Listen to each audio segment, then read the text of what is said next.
વાત કરીએ અમદાવાદની તો અમદાવાદમાં એએમસી કચેરી બહાર વિરોધ પ્રદર્શન, પાણી, લિફ્ટ અને લાઇટની સમસ્યાને લઈ લોકોમાં રોષ છે। વસ્ત્રાલમાં ઓડાએ તૈયાર કરેલા ઈડબ્લ્યુએસ આવાસના સ્થાનિકોએ વિરોધ નોંધાવ્યો છે।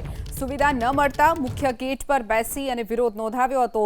મેયરે સમસ્યાનો ઉકેલ લાવવાની સ્થાનિકોને ખાતરી આપી છે। પાણીની સમસ્યાનો ઉકેલ લાવવાનો પ્રયાસ કરીશું તેવી પણ વાત અમદાવાદના મેયરે કરી છે।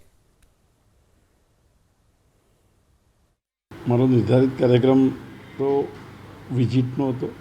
વિઝિટ પતાવતા રસ્તામાં ખ્યાલ આવ્યો તો અહીંયા આવવાનું થયું અને અહીંયા જે લોકોની રજૂઆત હતી, વસાહતના લોકો છે, છેલ્લા 1 વર્ષ પહેલાં એમને મકાનો આલ્યા છે, હજુ મકાનો સંપૂર્ણ ભરાયા નથી। ઈડબ્લ્યુ આવાસના મકાનો છે, નાના વર્ગના લોકો હતા, એટલે એમની સમસ્યાને સાંભળવી જોઈએ તાત્કાલિક જઈને, એ માટે આવ્યો હતો અને તાત્કાલિક એનું નિરાકરણ કરવાનો પ્રયાસ કરીશું ને આવનાર 15 દિવસમાં એનું પ્રદૂષણ પાણીનો પ્રશ્ન છે એ પાણીનો પ્રશ્ન હલ કરવાનો પ્રયાસ કરીશું।